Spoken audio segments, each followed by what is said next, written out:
Hey, man. How you guys doing? Thanks for stopping by. Hey, check it out, man. I've been watching this kid do these reactions to this feller. The guy that does the reactions is L3WD. I'm pretty sure that's what it is. I probably could be fucking it up, but anyway, regardless, that's who I've been watching, and he's a pretty entertaining kid.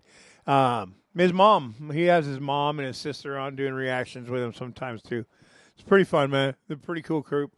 I got their stuff down in the description down there, man. Go check them out, man.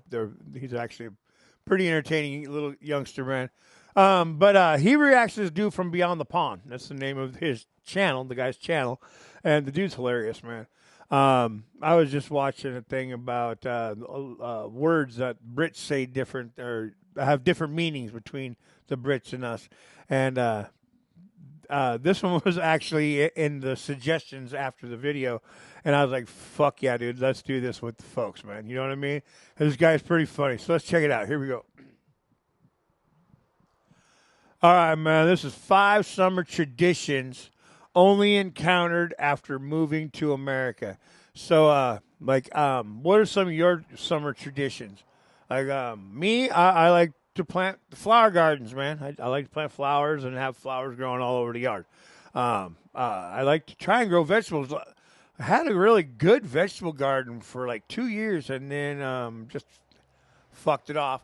And haven't had much success. With 1 year, man, the tomatoes that I grew were so fucking bomb. And I had so many green beans, and it was just awesome. But anyway, regardless, garden, and working in the yard, and barbecues. That's summer traditions for Shags. What are some of yours, man? Let's see what this guy's figured out since he's moved to America, shall we? Here we go, man. Beyond the Pond, 5 summer traditions I only encountered after moving to America. Here we go.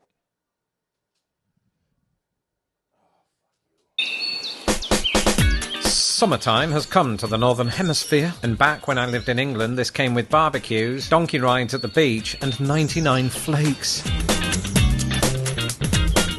But after moving to the United States, I discovered countless summertime traditions I never knew existed. So join me on this sizzling day in June to find out what I'm going on about. But first, a thunderstorm, because this is the Midwest.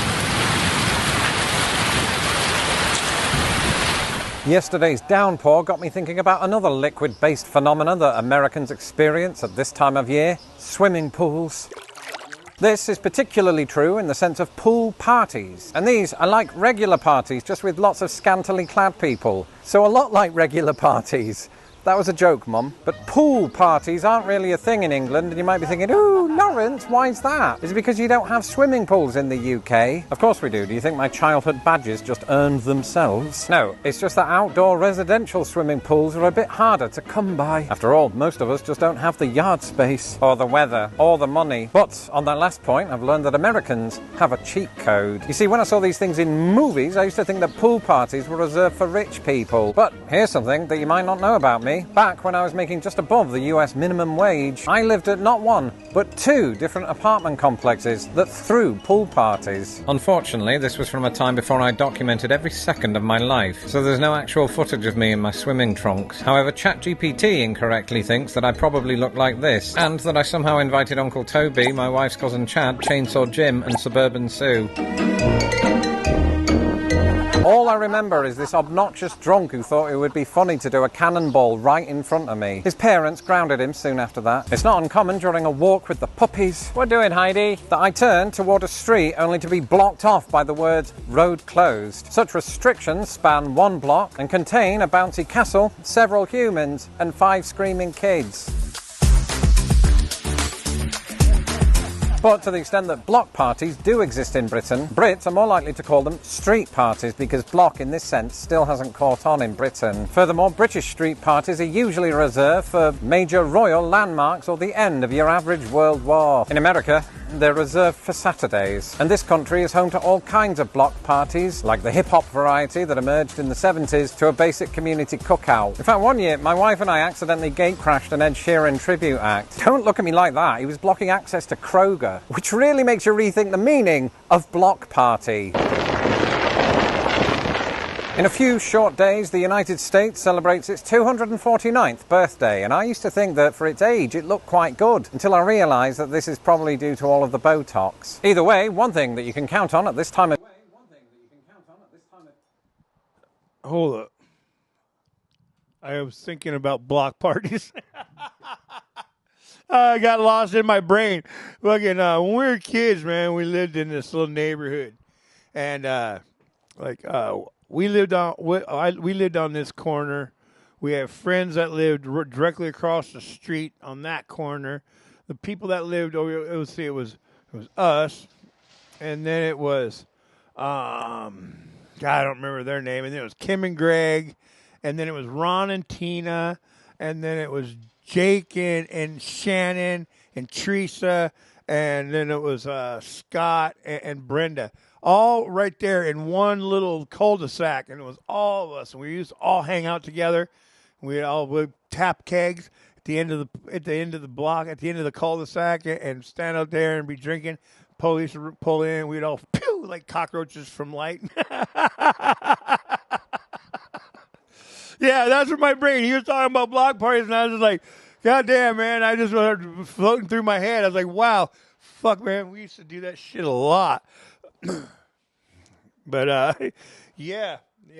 I guess they don't use the word block. What the thing I was watching was in Britain, a block is like an apartment building, a block of flats is what he said. Like we call that an apartment building, you know what I mean? But yeah, so as a block to us is like a city block or whatever, you know. But yeah. I'd rather walk a city block than a country block, that's for sure. Kinds of block parties, like the hip-hop variety that emerged in the 70s, to a basic community cookout. In fact, one year, my wife and I accidentally gate-crashed an Ed Sheeran tribute act. Don't look at me like that. He was blocking access to Kroger, which really makes you rethink the meaning of block party.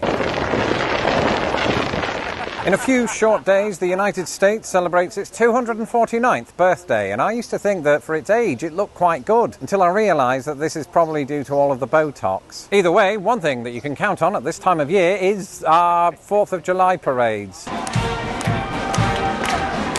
They're a bit like block parties, except in this instance, fire trucks are just there for aesthetic purposes. Basically, people flank the streets while large vehicles rev their engines, reminding everyone of America's freedoms and traffic pollution. I've been to several of these now, but history has not been kind to the version of me that flexed a Union Jack in the early days. Even my American family members sought revenge many years later. But parades marking America's independence from the... That's fucking hilarious. And I hate parades. I love parades, but I hate parades. Because the only parade I've ever been front row for was the Gay Pride Parade. I went one year, went down there with a friend of mine, man. But, yeah, fucking... yeah. You know what's funny is when I was younger, when I was a kid... the what is it, the red sun for the Chinese or the Japanese, I can't remember, it was one of those folks, was real prominent, was a real thing, man. And so was wearing the Union Jack, I guess it's called, the British flag stuff. Fuck, man, we did this shit all the time, man. Yeah, been kind to the version of me that flexed a Union Jack in the early days. Even my American family members sought revenge many years later. But parades marking America's independence from the British are surprisingly not very common. That's to look like some shit my friends would have done to me back in the day, man. All fucked up, passed out. Years later. But parades marking America's independence from the British are surprisingly not very common in Britain. Actually, this is sort of true of parades in general, unless the king decides to open a hospital or 11 people win a trophy. So, what have we learned from the first half of this video? That Americans will throw a party for just about anything. And where there are parties, there are party games. And one of those is a game that I'd never heard of, called Cornhole. What's Cornhole, Lawrence? Well, it's a game game where you have a board like this with a hole in it and another one that your opponent uses, and you set them 27 feet apart for some reason, and you both stand next to one of the boards and try to throw bean bags into the hole of the other board, and you get points and stuff. Okay, so I'm going to stand next to my opponent's board, which is broken, and I'm going to throw all of my bags into that hole. And that is not a euphemism. And I've just remembered you have to throw it underarm, which I'm not very good at. And I don't have an actual opponent because my wife's not here and the dogs just want to eat these. What's she doing? Look at that. That was beautiful. Thanks, Heidi. I got 3 points. Excellent. You're supposed shot. to get 7, so I've got to do more. The only question is, do you like cornhole or are you just from the Midwest? No, seriously, I asked you online a couple of days ago, do you like cornhole? And thousands of you answered. The options were absolutely, yes for some reason, no, and the onomatopoeic word for snoring. Today, I can reveal what Americans actually feel about cornhole. So the results are as follows. The least popular response, with 17% of the vote, is no, which would be an encouraging sign for the sport were it not for the fact that the second least popular option was absolutely. In second place, with almost a quarter of the vote, was which means that our winner, with 39% of the vote, is yes for some reason. So just to clarify, the majority of Americans either find it painfully dull or can't articulate why they like it. So riddle me this, America. If so few of you are cornhole fanatics, how is it that the game is not just a holiday pastime, but a bona fide televised sport? This is something I discovered a few years ago while I was channel hopping. As I wrote at the time, they keep cutting to one of the players' wives. Her name is Shelby. Shelby is crying tears of joy after her husband, himself a picture of elation, just cornholed slightly harder than his opponent. Anyway, apparently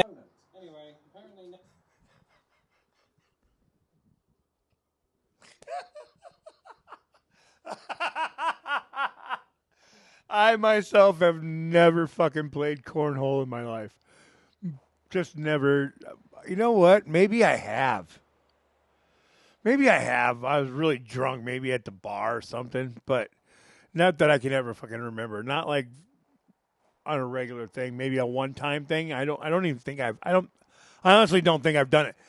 But I see that shit. Like some of my family lives in Michigan, man, and they be talking about that cornhole shit all the time on that fucking book.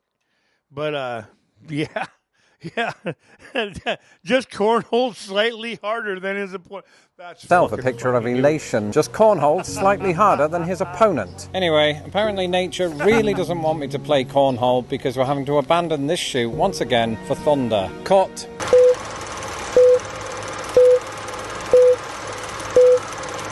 If I could go back to any time in history, I'd go back to earlier in the video when I said this. You see, when I saw these things in movies, because the word summer and movies make me think of 3 things. American summer blockbusters, American drive-in movie theatres, and that time 4 years ago when my wife and I combined the 2. Hey, are you excited? Yeah, I am, despite my face, because I'm about to get a really authentic 1975 experience. Not only are we at the drive-in theatre, but we're going to watch Jaws. Admittedly from a Prius. On the one hand, this once popular American pastime was something you could only do once it got dark. You see, for the projection to work in any meaningful way, it has to be nighttime, otherwise you can't see what the heck is on the screen. This is particularly true when you're watching me, watching people watching me on a poorly lit screen. But on the other, this is one of those American summertime traditions that needs to make a comeback. Because there's something quite beautiful about taking in a Midwestern sunset while watching Mrs. Kittner's baby boy being torn to shreds by a fish. As somebody who grew up in England, where drive-in movie theatres never really caught on, the whole thing was really novel and unmistakably American. I am unreasonably excited by the fact that they have little speakers outside of the car and you hook them on to the window frame.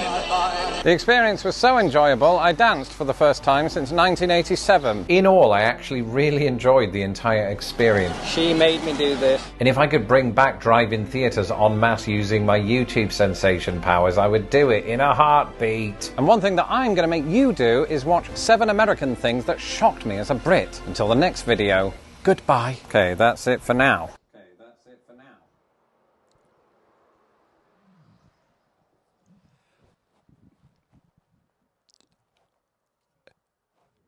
theater, drive-in theater. I seen Smokey and the Bandit for the first time in a drive-in theater. And, man, that's my most favorite movie of all time, ever. I've seen it probably 1,000 times or more. That's not even an exaggeration. I wore the fucking DVD out. That's how much I watched that movie. Literally wore the DVD out. Fucking, wow. When I say that out loud, I'm like, wow, that's really bad. But, yes, man, drive-in theaters need to come back. We need those. Those were some of the best times of my childhood, man. Shit, even as an adult, when the movie The Hulk came out, that was like back, what was it, the 90s, man? Mid-90s, early mid-90s, something like that. Fuck, I can't even remember, man. But, yeah, man, I remember that dude come over and he knocked on the window and he's like, hey, man, can you guys turn the stereo down, man? It's disturbing some of the other people. I'm like, oh, shit, sorry, man. Didn't realize, because I had a big old stereo system in the car and like, murr, murr, murr, murr. When you're inside, you don't think about it because you don't hear that of the car vibrating apart. But yeah, fuck yeah, block parties. Yeah, we used to have block parties a lot. Never had really had pool parties, man. I've lived in a bunch of apartments where they've had the pool parties, but I just not real. I was a drunk, so I didn't do any of that shit, man. Because I would rather drink, you know what I mean? Can't drink at the pool. Fuck it, I'm not going. You know what I mean? Just dumb shit. But that was fun. That was fun. Right on, man. I had fun. I hope you did too. Hey, man, make sure you go check Beyond the Pond out. Everything for is in the description down there, man. Homie's got some great videos over there, man. He's pretty fucking funny, man. I hope you had fun with me. If you did, please hit my subscribe, drop a like and a comment, and I'll check you guys on the next one, man. Never let anybody or nothing dim your shine, man, because you're fucking beautiful. I love you guys, man. Whoop, whoop.